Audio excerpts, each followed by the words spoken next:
So the bigger challenge for us is how do you retain people? Because many a times the freshers, when they come in, within 6 months, 1 year after you train, they leave. Yeah.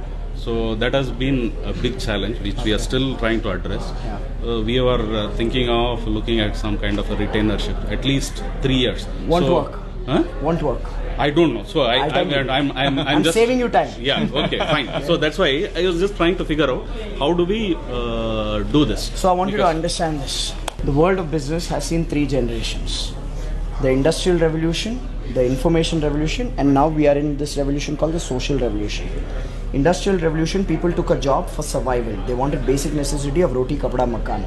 So they went in and they worked in a workplace, and they didn't leave that workplace even if the boss was abusive, and even if the boss would physically beat them up, people would not leave. That was the era of boss is always right. Yeah. Because opportunities were less. Yeah. That is pretty much the grandparents of today's workforce. Then came the Information Revolution, where all these IT companies, brands started building, and the workforce then came to work not for survival because their parents took care of survival. This workforce went to work for standard of living. Basically get a good enough salary to pay the house EMI, the car EMI, children's education loan. Pretty much your generation. You went to work for that, for standard of living. Absolutely, yeah. Now in this generation, loyalty reduced. Now the truth is that loyalty never existed in the first place. Loyalty didn't exist. There was no option. This generation, Information Revolution, got option. If they got a better quality of workplace and they got a better pay, then people would jump a job, right? Now this was the Information Revolution. Then came the third revolution. After 2008's recession, Information Revolution died. Today information is available for free. You can learn coding on YouTube. You don't have to, it's no longer a hidden knowledge.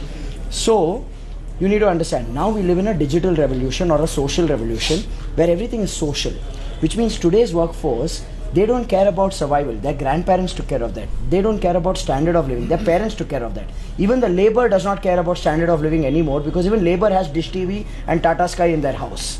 So if you'll say, I'll cut your pay, or if you'll say, I'll bind you with a contract, they will say, thank you so much, I'm finding another job. Today's workforce needs something else. They want quality of life, not standard of life.